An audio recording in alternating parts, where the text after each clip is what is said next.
trees everywhere, wooded forest where you just get like a slight ray of light in there.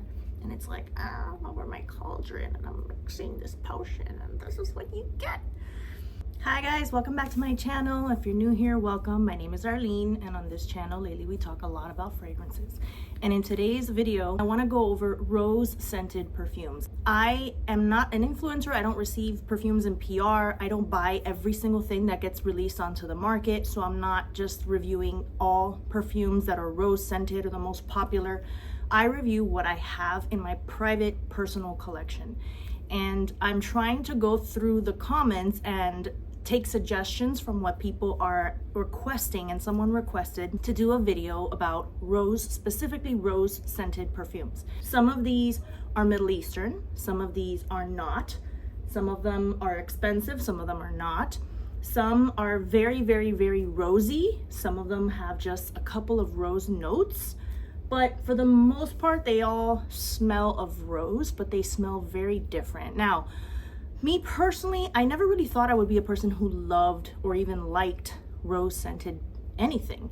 My earliest memory, I guess, of rose, I mean, I guess it sounds kind of weird to say I have an earliest memory from when I was 16, but I guess I never really paid attention to rose scented anything until I went to a Renaissance fair, and I remember purchasing a souvenir, and it was this beautiful metal, like galvanized created rose flower, and it was made of metal, and inside the flower they put droplets of rose oil. And I just remember for years putting my nose to that flower and just smelling the smell of rose and thinking, this smells like something very antique, it can easily smell very mature for that reason, dated, grandma, as some people might say. But I have to say, try to look at it with a different perspective, an open mind, right? Rose is the king of the flowers, right? It is the lion. It is the king of all flowers, right? And it can be done in so many different ways. I think I wouldn't like every single rose perfume, but the ones that I have here, I'm gonna go over. Some I may declutter one day, so I'm warning you right now, but I'll let you know when I get to those. And some of these, I just adore them. They're so good. They're done so well. So without further ado, let's just get right into the very first one. This is actually, I believe, one of the first rose perfumes that I ever purchased. And this is Ameerat Al Arab Prive Rose by Azdaf. And you can't see the dent because the light is facing me, but I see it, and it is currently right here.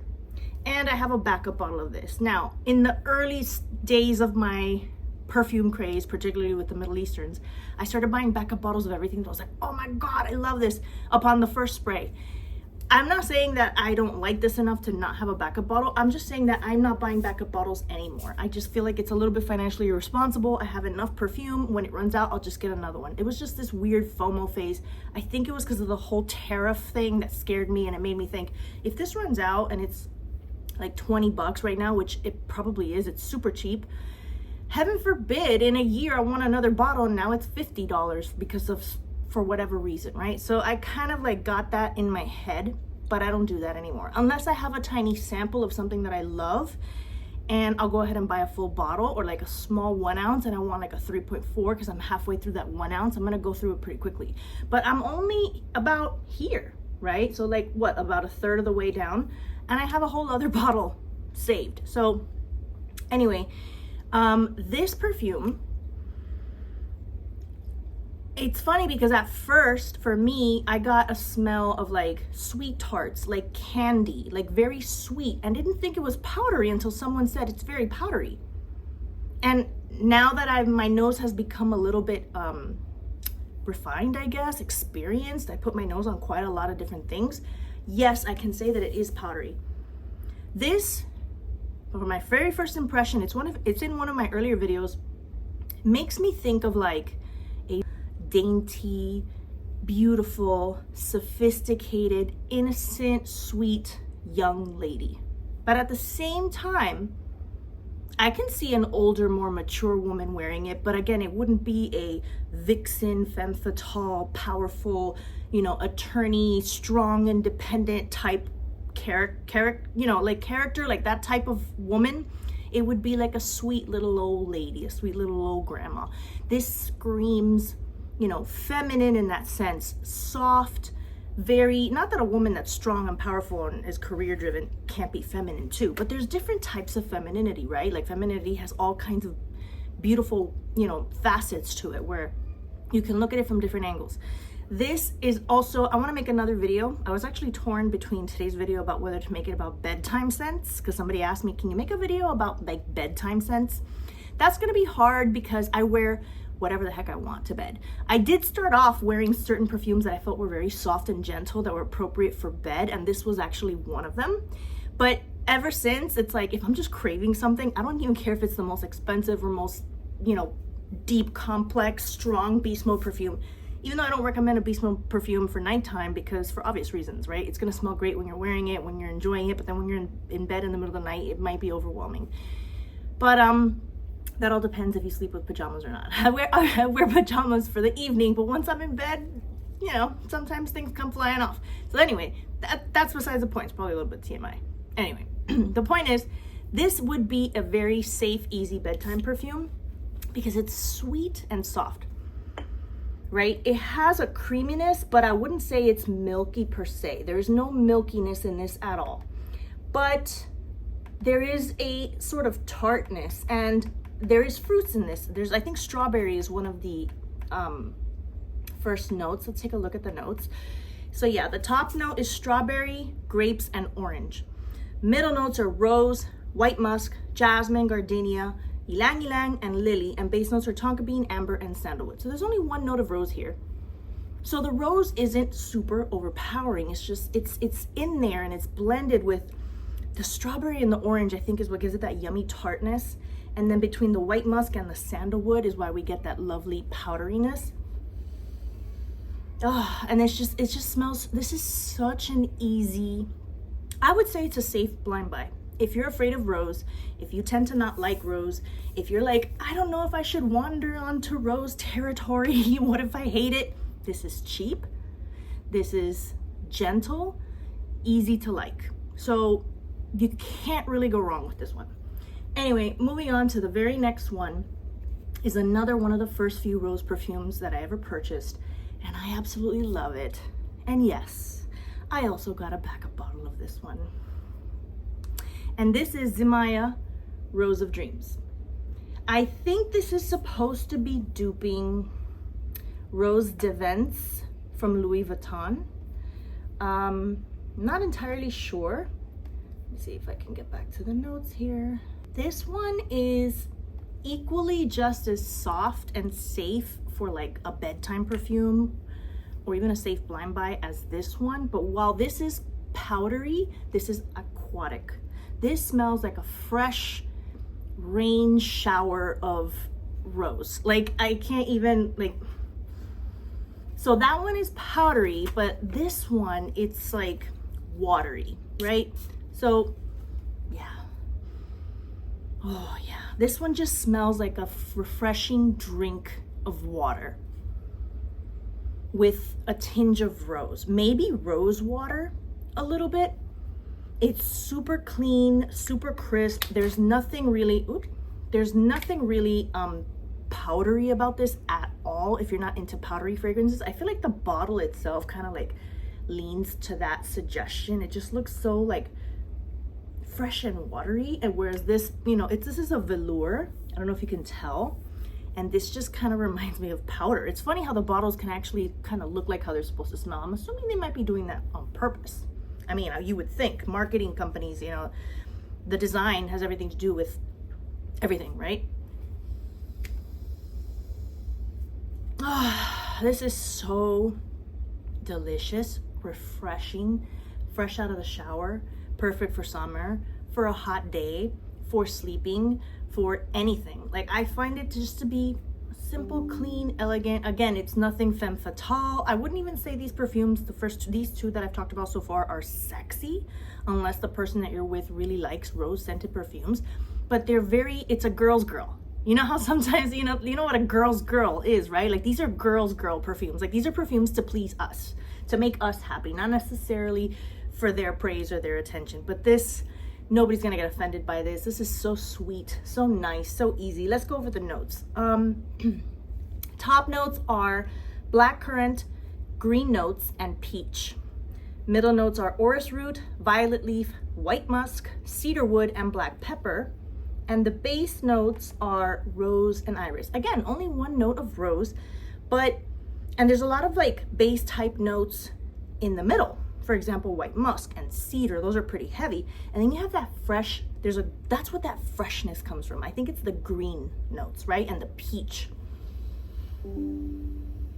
And orris root sometimes can be a little powdery, but I don't get this super powdery vibe from this at all. I do get a very fresh aquatic vibe, which I'm not sure where that's coming from actually. Maybe the iris? Iris tends to smell a little perfume, a little bit lipsticky, I guess.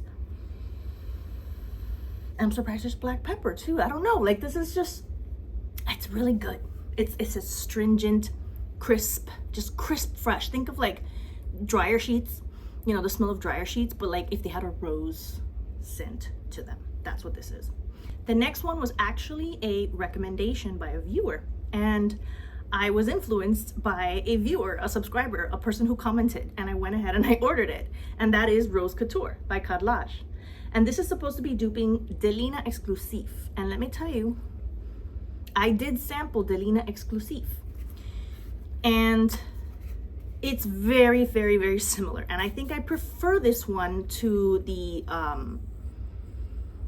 I prefer this one over the Armaf Club de Nuit Imperial, which is supposed to be another Delila Exclusive dupe. I had that one and I gave it to my mother. I feel like when I would spray it, I liked the scent, but the perfume itself was really strong. And I tend to like beast mode strong perfumes, but maybe it was the rhubarb or the lychee that was in that. I'm not sure what it was. It was just a little too sour, tart, astringent, strong that it would burn my sinuses, like the kind of situation where you feel like it's going to give you a headache. And that doesn't happen to me with a whole lot of perfumes, but with that one I just couldn't get on board. But my mother loves it. She already went through a whole bottle. Every time she would wear it anywhere, people would stop her and ask her what she was wearing, and she ended up ordering a second bottle because she already went through it. This, however, doesn't do that to my nose. It still smells like Delila Exclusive, but it's not as sharp, it's not as strong, which I can appreciate. It is still a strong perfume in my opinion. So this is sweet, a little bit powdery, a little bit fruity. Let's go over the notes. Top notes are bergamot, lychee, and pear. I didn't even realize this had lychee. I guess the lychee in this one doesn't offend me as much as the lychee in Club de Nuit. Middle notes are Turkish rose, incense, and agarwood. Base notes are vanilla, amber, and cedarwood. Now, the incense in here is not offensive. I don't really get a smokiness to it, but there is like a beautiful depth to it. Almost peppery, I would say. Like I would say this smells more like a black pepper than an incense, but it's a beautiful perfume, and I actually prefer the Delila Exclusive scent profile to the regular Delila, which leads me to my next perfume. By the way, brace yourselves, this might be a long video because I have a lot of perfumes to go over here. This is Delilah by Maison Alhambra. Okay, now this one is about here. This one is not as used. This is supposed to dupe the regular Delila by Parfum de Marly, and I like it. I just don't like it as much as this one. Like this one is like, I don't know if you can see that dent. It's right up to here. So if it's hard to see because it's an ombre shape, it's an ombre colored bottle, but the dent is about here. It's a relatively newish bottle.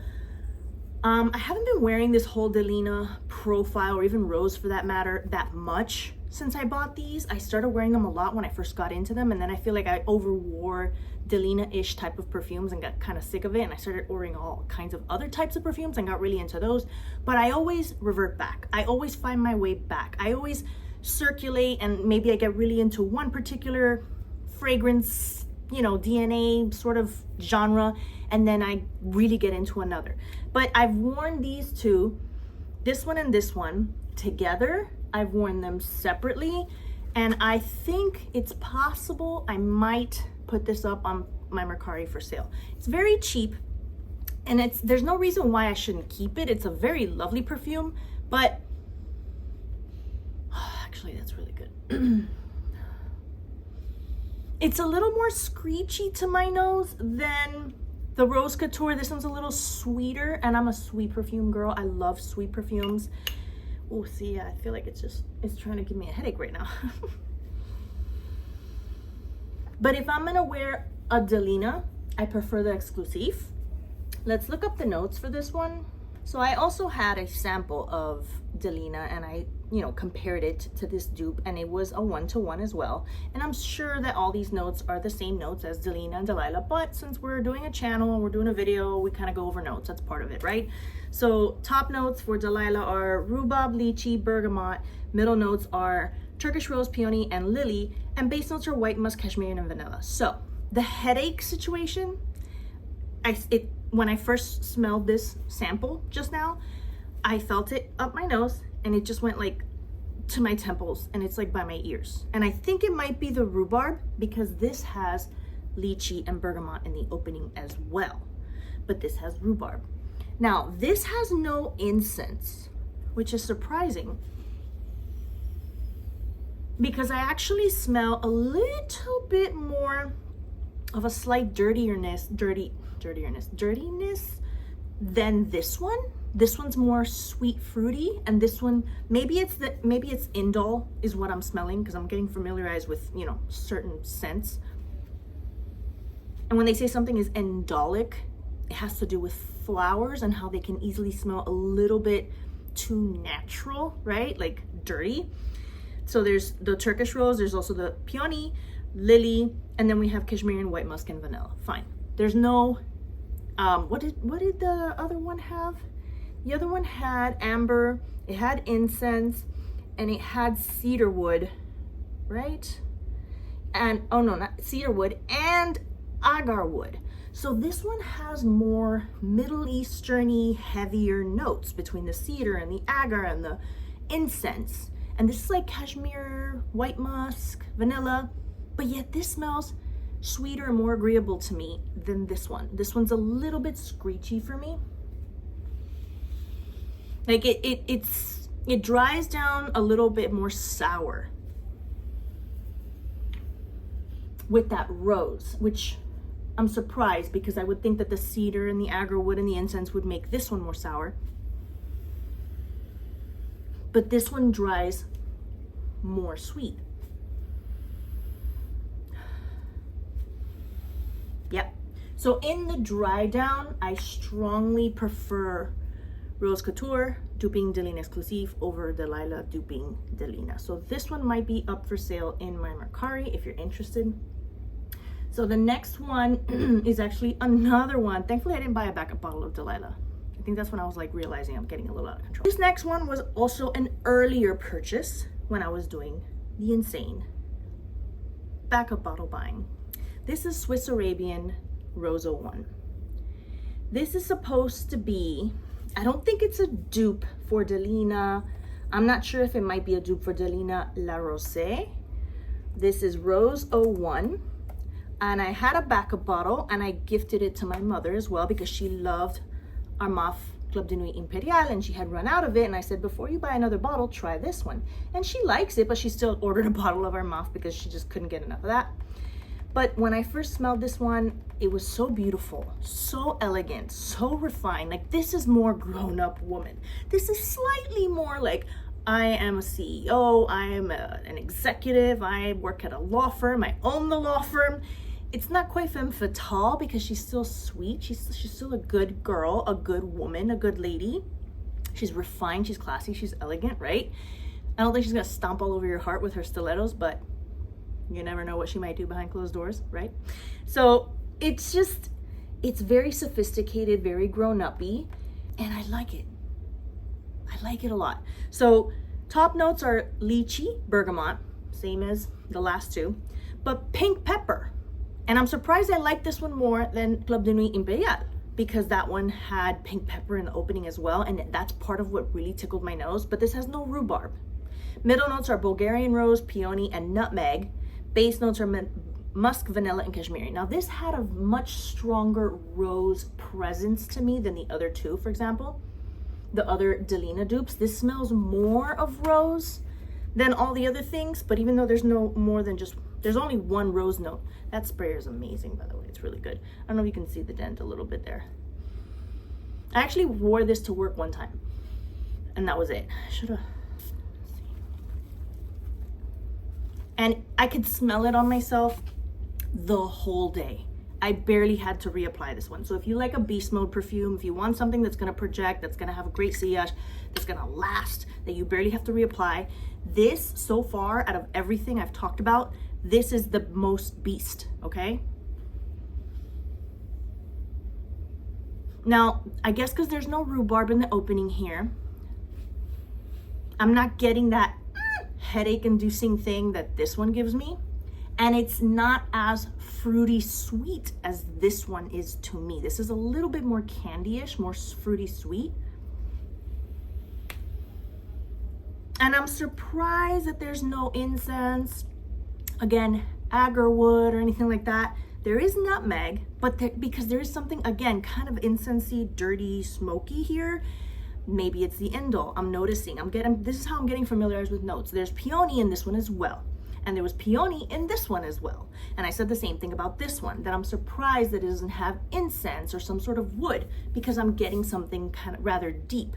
Can peony perhaps smell indolic to me and smell kind of dirty? Maybe, because peony is in perfumes like Versace Bright Crystal, not Crystal Noir, Bright Crystal, which is very, very like light, airy, sweet, like just fresh, you know, and yet I get something here.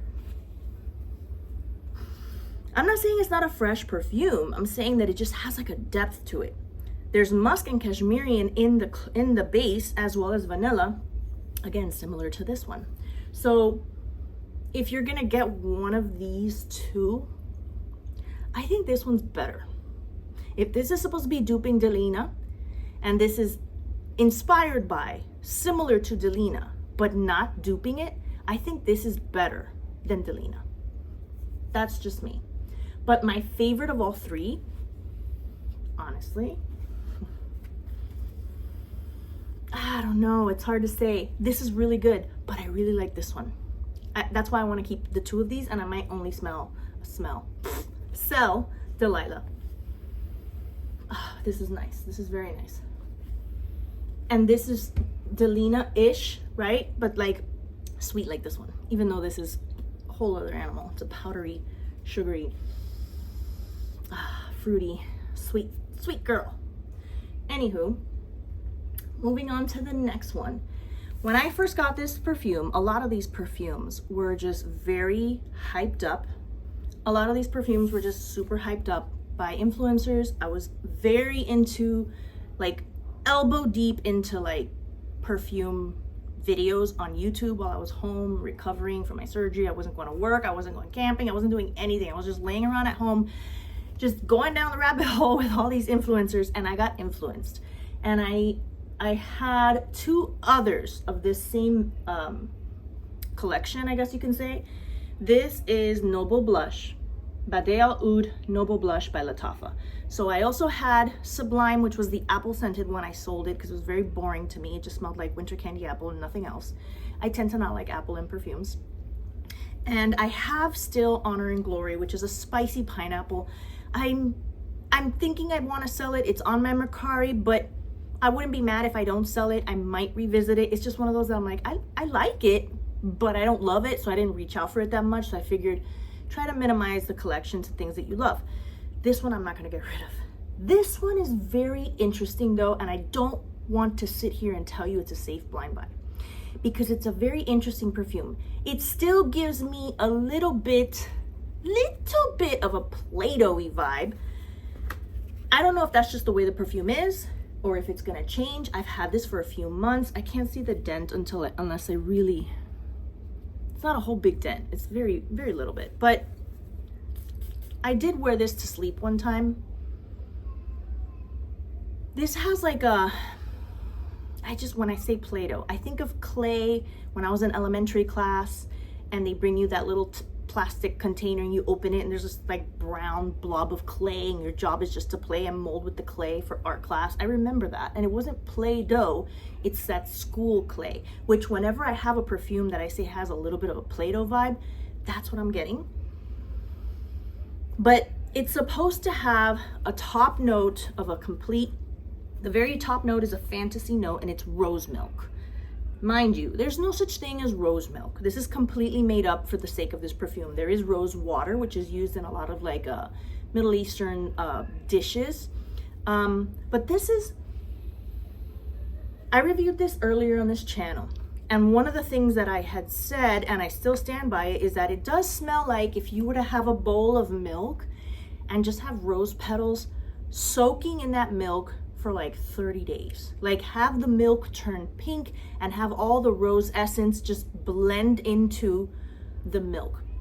With that said, or cream. I don't get milk per se or cream out of this, like how you would get with Her Confession or Taskin, Lactea Divina, or any of these Blanche Bet milky type of perfumes. I don't get that. But it's almost like rose taken down from what a fresh rose, when you stick your nose in it, would smell like. Or rose oil, like something like this. Like all the other roses that we've gotten here so far smell like rose. And this smells like you took rose and you turned it into something else. Something creamier, right? But creamy, not milky. Two totally different things. But let's get into the rest of the notes here. Now, it says in Fragrantica, one of the top accords is powdery. So top note is rose milk. Middle notes are meringue and almond. There you go. That explains the creaminess. Base notes are vanilla, musk, and sandalwood. So I can see how the musk and the sandalwood can turn it kind of powdery, but I wouldn't say this is a powdery perfume if you compare it to something like this. This is powdery, and this is like, remember I said clay? Okay, so powder is like, just think of the texture of this of the substance. Soft, fluffy, just falls out of your hands. It's a soft powder. This has a more mushy kind of consistency where it's not watery and liquidy like this. It's not so airy. I would say this is the most airy, and it's not powdery. This is kind of dense, right? It's a little bit rose mash. Like if there was mashed potatoes, there's mashed roses with cream. That's what this smells like. And I don't know, once again, maybe the bottles are influencing me, but you see this consistency. Sorry, there's some of the oil of the perfume itself. This is like I don't know if you can tell. It's not suede and it's not rubber. It's like a powder coated bottle, and this gives me that consistency of like ceramic, like clay, and that's what it smells like to me, like a ceramic milky rose. And the rose is very subtle here. Very subtle. If you don't like rose, you may even smell this and be like, I don't really smell a lot of rose, because you're smelling something that's so altered, it's so different from what just regular rose smells like, that it has a whole unique scent of its own, which makes it kind of like you're either gonna like it or you're not. I like it, and sometimes I have moments where I don't know how I feel about it. I'm like, I don't know if I like it. I've never felt like, oh, I hate this. Never have I felt grossed out by it, but it's kind of like, that's interesting, that's unique, I can see how that can be good. And I have had times where I've craved it, and I've gone to the room and I've picked it up and I've sprayed it on and I satisfied the craving. So there you have it. That's Noble Blush. The next one I talked about so recently on this channel that it was the very last video, my popcorn video. And I have to mention it for this one. This is Lancome Nectar Idole. And the reason why I'm mentioning this one is because this has 3 different rose notes in it. And now that I'm smelling it, I think I had said before that I'm surprised because I couldn't really pick up rose. It smells so sweet, like candy. Maybe because in comparison to all the other popcorn fragrances that I was going over that day, this one smells significantly sweeter. But now that I'm smelling it, I'm getting a reminiscence, like a reminder of this, that kind of rose, that watery, yeah, that watery, fresh type of rose. Only this is slightly sweeter than this one. So similarly to what I described about this one, that it smells like rose water, right? Very aquatic, very fresh and watery. And yet it has a popcorn, which is kind of like, wait a minute, what? You have watery, you have fresh, you have popcorn. Yeah, it's that intricate. It's that weird and complex. But at the same time, it all comes together and just creates this one simple sentence. Like, here you have it. Here's the scent. You know, it doesn't really change or morph into other things as you're wearing it. No, it's pretty linear. Once you wear it, it's like, that's what you're gonna smell. But it's such an enjoyable smell because it has a little bit of popcornish, but then it's like sweet, like fruity with roses, and then just kind of watery at the same time. I really like this. And because this is so tiny, how many? Can't really see how much. I don't even know what size this thing is. I mean, it's small. It's the size of my hand. I got on Mercari and I found a full-size bottle. I think the full-size bottles of this are not 3.4 because the lady holding it up, it looked like it was two of these stacked one on top of another. It looked like a full bottle and it said 1.7. So I don't know what this is. Is this 1 ounce? Is this less than 1 ounce? I'm not sure. But I think I got it for like 50 bucks and I ordered a full bottle because I'm almost halfway done with this. This is more than a third of the way, right? I'm gonna go through this rather quickly because I've even worn this to bed. So I don't know if we should look up the notes. We just went over this one on the last video, but okay. Since some of you guys may be new to the channel, you've not been here before, let's just go over the notes. And I don't want to spray it because maybe, I mean, it doesn't matter, but it smells so good.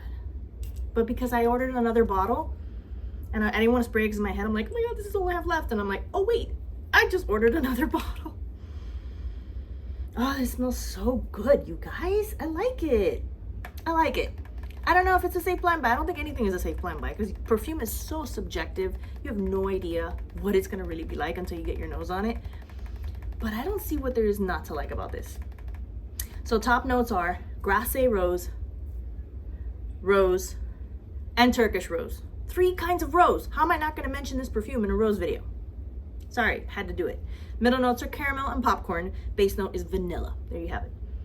Nothing watery. There's no green notes. There's no peach. There's no fruit. But I smell like watery, peachy, rosy, fruity. And then a hint of that gourmandish popcorn vibe. It's a hint. This is not a gourmand. This is not going to be rich and heavy like winter time. It's not going to smell like a vanilla candle or like a, you know, those caramel kind of cookie candles. No. The popcorn is a subtle nuance in this perfume. I love it though. I love it. So the next perfume I'm going to talk about, I have talked about on this channel before.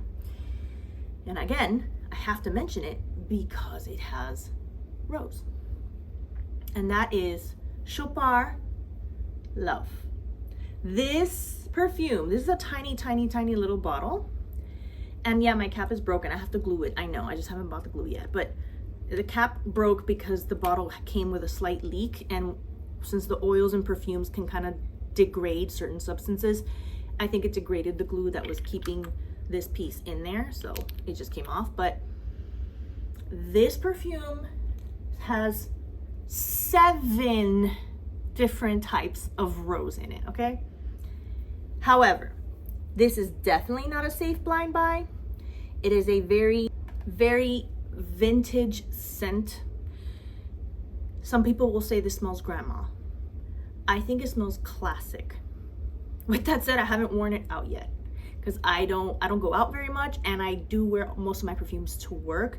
The few occasions that I go out, I'm gonna wear something that's like my favorite thing ever that I love, or one of my top favorites. I don't know if I'll ever wear this out. I considered selling it for that reason, but I haven't sold it because I consider it a vintage. I consider it something classic. I love Chopard. I love Lolita Lempica. I love Guerlain. Like, these are like these beautiful, delicate houses, at least in my brain, in my mind. That's how I see them, right? And I don't want to get rid of it. So let's read the notes. Like, this is one of those things that for me, it's like a collector's item. Like, I may not wear it or use it that much, but I just like to have it in my collection. Top notes are damask rose, rose. Let's do this just for the sake of the video. Damask rose, rose, Taif rose, cinnamon, pink pepper, violet, and mandarin orange. Middle notes are Bulgarian rose, rose, Moroccan rose, jasmine sambac, and orange blossom.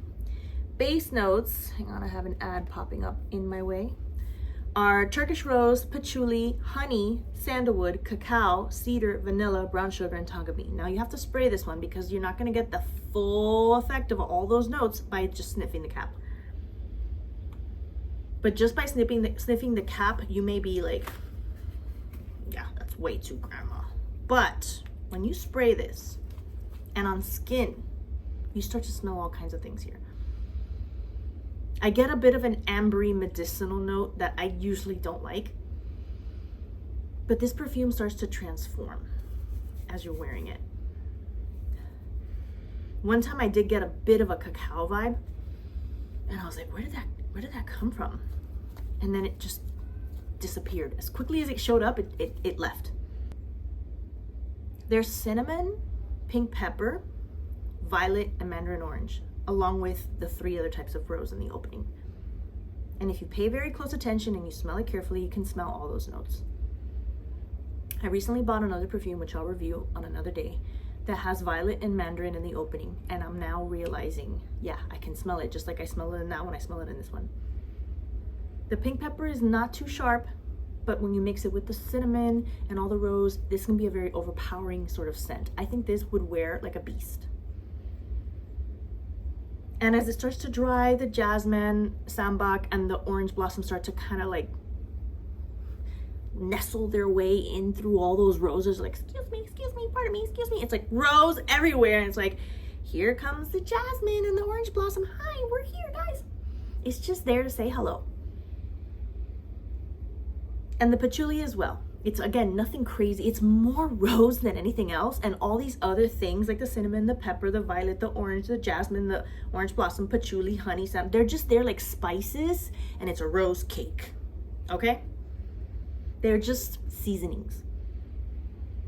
And they all dance so well together with the rose. That's what makes this so interesting. That's what makes this kind of like, this is why it's Chopard, right? This is why it's a French house. This is why it's an old house. It's been around for so long. It's just, to me, it's kind of a masterpiece, the way that it's been done, but this is not an easy thing to wear. I would think this is one of those challenging perfumes that not everybody is gonna like, that is not gonna be mass appealing, right? But I wanna keep it. And I don't know how I might feel about it in the future. Maybe I'll change my mind, but yeah, she's interesting. So the next one, I feel the same exact way about it as I do about Chopard Love.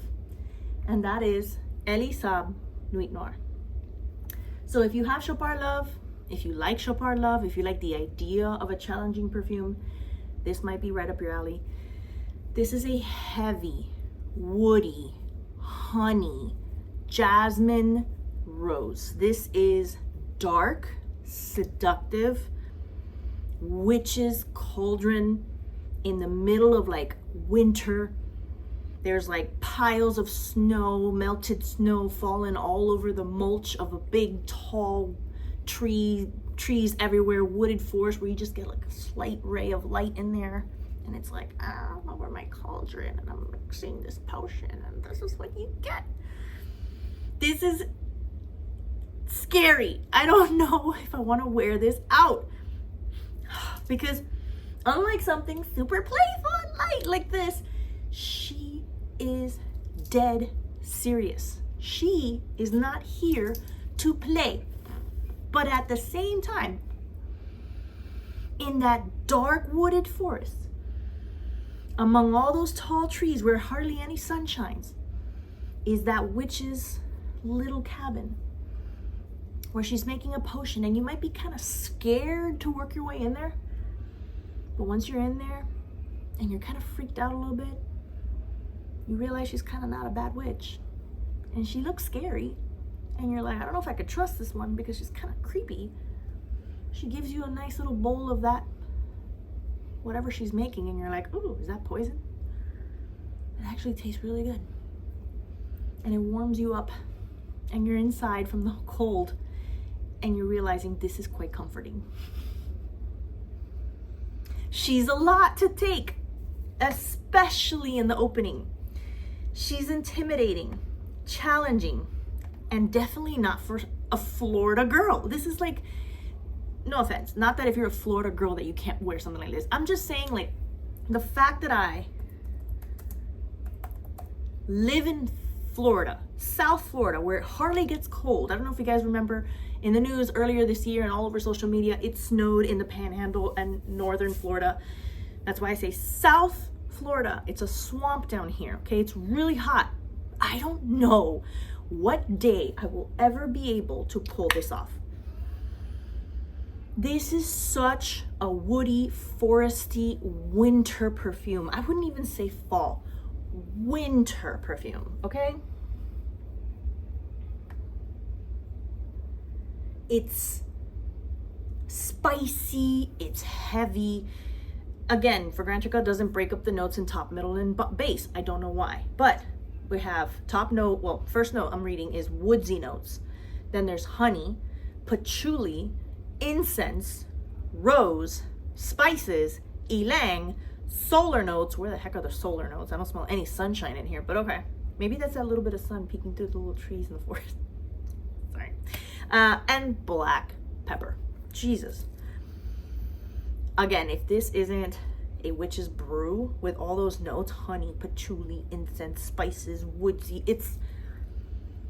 I mainly get woodiness and honey, and the rose is there. It's there, but everything else overpowers. It's like, it's one little rose amongst a whole wreath of wood drizzled in honey, sprinkled with spices, and you're lighting incense all over the place. Like, this is, you can cast a spell with this stuff. Enough said about that one. If there's anything here that's femme fatale in this whole collection, it's this one. Moving on to the very next one, a complete transformation. Well, actually, maybe we'll save that one for the last. Well, you know what? Let's just go to that one, and then, you know what? I'm gonna swap them. I'm gonna save the lighter one for the end, because this is also quite deep and dark and rich and sultry and seductive and feminine and femme fatale. This is Narciso Rodriguez Musc Noir Rose. Musc Noir Rose, okay? I don't have any other Narciso Rodriguez perfume. I don't want any other Narciso Rodriguez perfume. I smelled Poudre. I smelled For Her. I smelled Musc Noir, like the regular, was it what Musc Noir? I'm not sure. I smelled a few, and they all smell like this musky, powdery, like it's okay, it's all right. But they're all kind of similar, like whatever. This is nothing like those others. This is a whole other animal on its own. She walks her own path. She marches to the beat of her own drum. She is not like the other girls, okay?